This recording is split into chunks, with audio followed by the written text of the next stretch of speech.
Hey, before I forget, Trudy, thank you for checking in.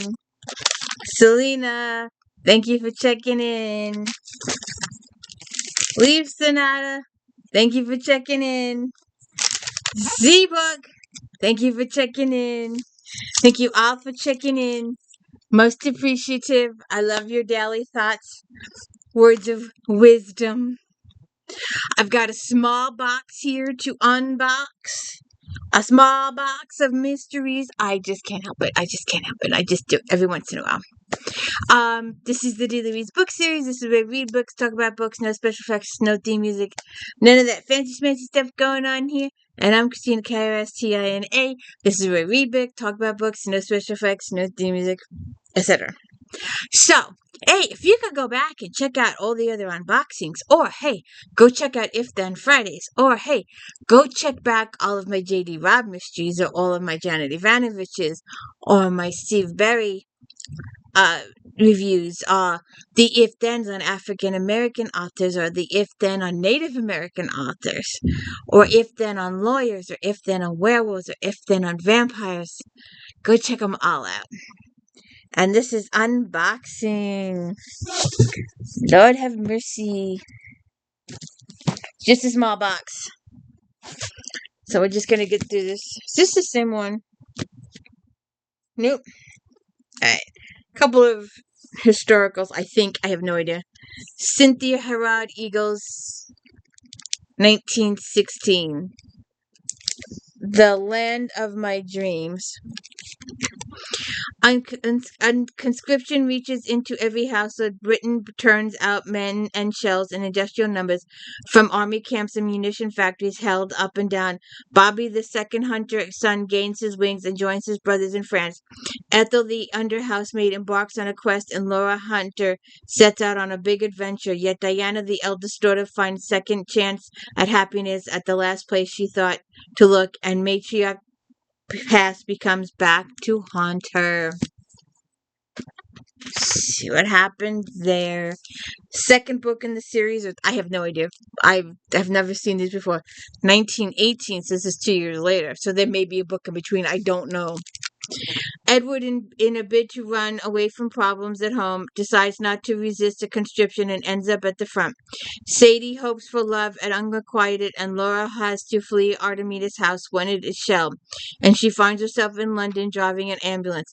Ethel, the nursery maid, masks her own pain by caring for other people's children, but she must take care not to get too attached. Let's see what happens there.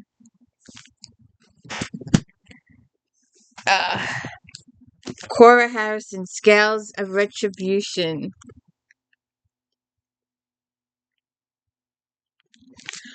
Mystery set in 16th century Ireland. King Turlough has departed to do battle against Earl of Kildare when Mara goes into labor unexpectedly early. She sends Malachi the physician, but he does not arrive. Only his strange daughter Nuala comes to her aid. After the difficult birth of a healthy son, Mara quickly regains strength, and Nala tells her the news. Malachi has been found dead, poisoned by one of his own medicines. Malachi's new wife and her two sons stand to profit from his death, and Nuala is also suspect in Mara's eyes. However, Mara soon discovers that Malachi was a corrupt physician who was not above betraying his profession as a healer. See what happens there. Gregory Harris, The Bellingham Bloodbath.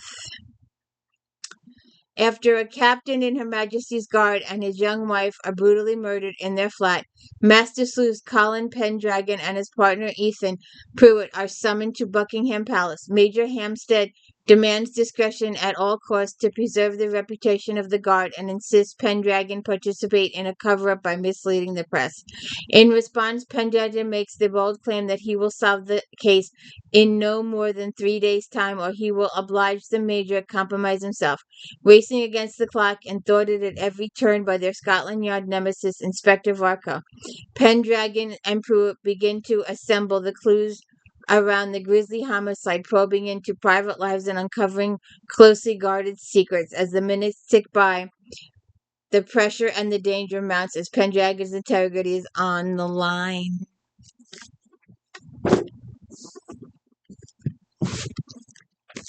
Peg Herring, poison your grace. As England's young king struggles with illness, one of his advisors is poisoned. Elizabeth Tudor, fearing her brother was the target, asks her old friend Simon Malden to investigate the crime. Aided by his fiancée Hannah, Simon, now an apothecary's apprentice, braves the corridors of the Tower to protect the king. Power is all important to the inhabitants of Whitehall Palace. Families band together to collect and keep it. From the well-known Dudley clan to the lesser but no less determined members of the nobility. In the days after the first murder, a knight, a baron, and a serving girl also die in mysterious circumstances, but it is unclear how their deaths benefit any of the possible suspects. Are the Beverleys a brother and sister of great ambition committing murder to advance their cause? Is the Fullers a fussy mother and her charming son who seek brilliant marriage to end their genteel poverty, or is something else going on?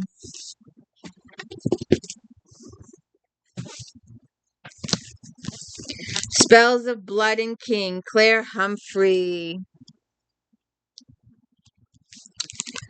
Some families hand down wealth through generations, some hand down wisdom. Some families, whether they want to or not, hand down the secret burdens they carry and the dangerous debts they owe. Lisa Nowitzki's grandmother leaves her a big empty house and a legacy of magic. Folk magic, old magic, brought through Baba when she fled the Gulag in the wake of her passing.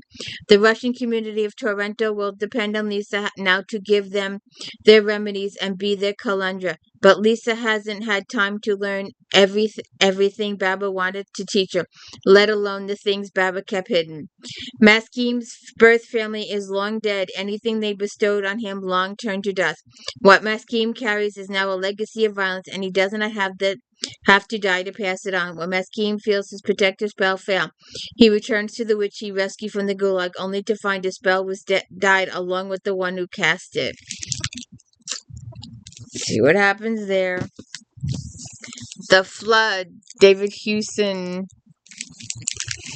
Florence, 1986. A seemingly inexplicable attack on a church fresco of Adam and Eve brings together an unlucky couple, Julia Wellbound, an English art student, and Pino Frantella, a semi-retired detective who longs to be back in the field.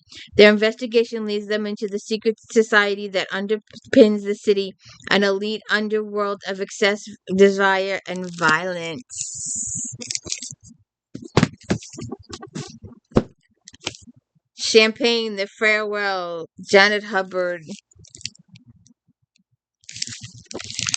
29-year-old NYPD detective Max McGuire flies to France to attend her friend Chloe's wedding at the Grand Estate in the Valley of Marne in the Champagne, an hour and a half east of Paris. She meets the older Urbain Oliver Clement, an examining magistrate, and experiences a fairy tale evening. But when Chloe's beautiful and successful Aunt Leah D. St. Pern is found murdered after the wedding dinner, Max and Olivia are shocked back into their respective professional roles. Back to Max's chagrin, Oliver is put in charge of the investigation, and she is banned from an official investigative role. How she can be put in charge and then banned at the same time? We'll see how that goes. Oh, I read one of these a while back. Oh, I forgot what it was called. But they were stuck in the library. I'll have to go look up the title. But I just did it a few months ago. And it was just it just gave me the because all these people were locked in a room, locked in the library, in the basement of the library, and one by one they killed each other off. A Room for the Dead. Detective Sergeant Frank O'Hara has seen all in his 20 years as a state cop in New York, Hampshire. Convenience stores, stick-ups that erupted in violence, family abuse, backwoods axe murders, serial killing, sexual psychopath. Now, with only a few months to go before his well-earned retirement, O'Hara is confronted with the greatest challenge of his career. It is the winter of 1993. His marriage is over. His nerves are shot from too much booze and death. O'Hara finds himself facing an impossible enemy, a killer who can't possibly exist. Not in this world anyway. An angelic blue-eyed psychopath and white trash Adonis who could kill as easily as smile. Gregory Ledbetter is doing it again. His grisly signature clear on the string of fresh murders that sicken even veteran cops. But Ledbetter can't be killed. O'Hara personally arrested him and helped send him to the electric chair years ago. So what's going on? Is there a copycat killer? Death in Summer, Benjamin Black. On a sweltering summer afternoon, newspaper tycoon Richard Jewell, known to his many enemies as Diamond Dick, is discovered with a head blown off by a shotgun blast. But is it suicide or murder? How the hell can it be suicide if it's a shotgun blast? Detective Inspector Hackett calls in his old friend Quirky, who has unusual access to double and delete, for help. As a record heat wave develops the city and the secret death underpinning Diamond Dick's empire begins to reveal, Quirk and Hackett find themselves caught up in a dangerous web of intrigue and violence. The Lavender Lane Lothario. Every year, the Gant family performs a ritual desecrating the tomb of a horror being. The Janes have been held a grudge against a legendary silent film star for almost 80 years. But for Sherman Gant and his son, things have become personal. O'Hara's only grandchild, Hubie Swart, has shut down the pit, Sherman's notoriously rowdy beachfront bar, and refuses to allow it to reopen until Sherman undertakes expensive upgrades. This means war, and then the pit patches fire, and Hubie's charm remains are found in the rubble. It also means murder. Who killed Hubie? Mitch and Des have no idea. Not only are Sherman and his son prime suspects, but so are the women in Hubby's life. To their surprise, Mitch and Des discover that Dorset's building inspector, a quiet widower who repaired cuckoo clocks in his little house on Lavender Lane, was secretly juggling 4 girlfriends at once. Let's see what happens there. Sounds like a soap opera gone bad. Cora Harrison, written stone. Mara Ben, investigative judge of the Bureau, has accepted the offer of marriage by King Tulo Don O'Brien, ruler of the tiny kingdom of Stonyland and Terrence Mountains on the shores of the Atlantic. The marriage is planned to take place at the Cistercian Abbey on Christmas Day, but on the eve of the marriage festivities, a man kneeling in prayer beside the tomb of an ancestor in the Abbey of Church is violently battered to death. Who did it?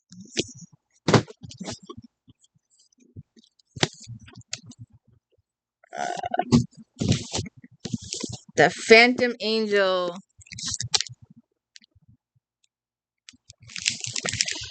When it comes to tracking down teen runaways, there's no private investigator in New York City better than Streetwise Benji Golden. But his newest client is Maury Frankel, the last of the great Broadway showmen. Maury's current extravagances, a lavish $65 million musical adaptation of Emery Bronte's Wuthering Heights, is the biggest unfolding disaster the White Race has ever seen. Rumor has it that Maury doesn't find a deep-pocketed angel or investor soon. He might go down and take the production with him.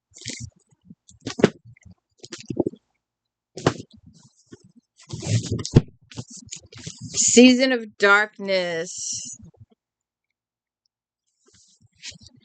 The so-called phony war is over, and the threat of German invasion of England is real. Many German nationals are interned at camps such as Priest Heath near the small town of Whitechurch in Shropshire, where Tom Tyler is the sole detective inspector.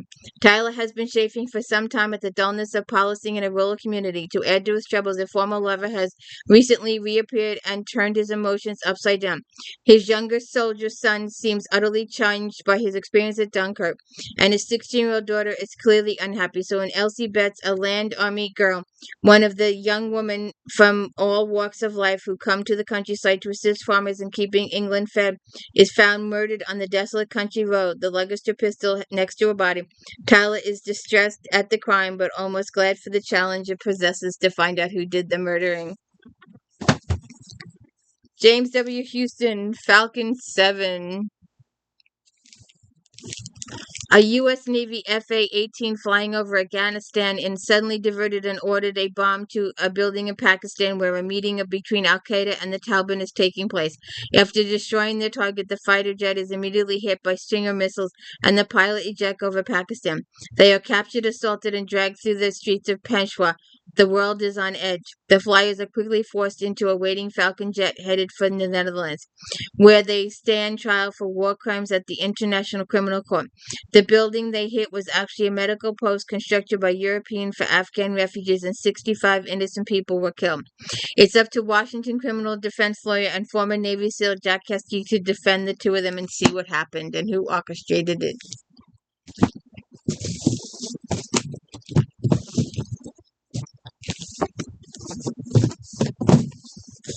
Ah. Darker Shade of Blue, John Harvey. John Harvey has described as the master of British crime fiction. This means the streets of London to jazz clubs and clips joints of Soho. This is a world of broken families, revenge killing, and prostitution, drugs, gun, and corruption. A world of overstretched police forces and underpaid detectives, men and women who strive nonetheless for a kind of justice. A world in which everything, even friendship, has a price. Let's see what happens there. The last kind word. David HOUSEWRIGHT. Rushmore Mackenzie is a former cop and recent millionaire who largely spends his time doing not so much of anything. But occasionally he will moonlight as an unlicensed PI, doing the odd favor for a friend or colleague when the cause is just and the mood strikes. After years as a detective for the St. Paul Police Department, he's got the necessary skills and connections to do those favors successfully. But this time he really stepped into it. When the ATF gets a lead on much sought-after cache of illegal guns near the Canadian border, they call Mackenzie to help him track down the elusive gun runners. Their only lead is a guy who is part of a small-time gang of armed robbers working north of Twin Cities. Their idea is for Mackenzie to infiltrate the group and wait for them to lead them to the guns. They find Mackenzie with a false identity, a serious bad guy, and then fake an escape with a captured gang member, which seemed like a bad idea to Mackenzie at the time, but when he finds himself among a group of amateur thieves, known as the Iron Range Bandits, he slowly begins to realize just how bad idea this really was. Margaret Daly, Shattered Silence. A serial killer is targeting illegal aliens in southern Texas, and Texas Ranger Cody Jackson is paired with local police officer Lillian Rodriguez to investigate the murders. While the case brings Cody and Lillian even closer, the tension between Americans and Mexico-American heightens. As Cody and Liliana race to discover who is behind the murders and bring peace to the other, what they uncover isn't what they expected. Will Cody and Liliana's faith and love be strong enough to survive the storm of violence? And our last one, Eliza Doolittle and Henry Higgins mystery. Following Eliza Doolittle's successful appearance at the Embassy Ball, where she won Professor Henry Higgins' bet that he could pass off a Cockney flower girl as the Duchess, she becomes an assistant to his chief rival, Emily Nampunk. After Nampunk publicly takes credit for transforming Eliza into a lady, an outraged Higgins submits proof to London papers, but his nemesis is a fraud. When Nampunk is found with a dagger in his back, Henry Higgins becomes Scotland Yard's prime suspect. We'll see what happens there. So, that's the end of unboxing. That was the total of that box of mysteries. There was a couple of other not so sort of mysteries in there. But I hope maybe, I don't know, that you enjoyed the surprise with me. I never know what's in these boxes when they get delivered. I have zero clue of what's in them. So on they go to the charities now. Have a good day.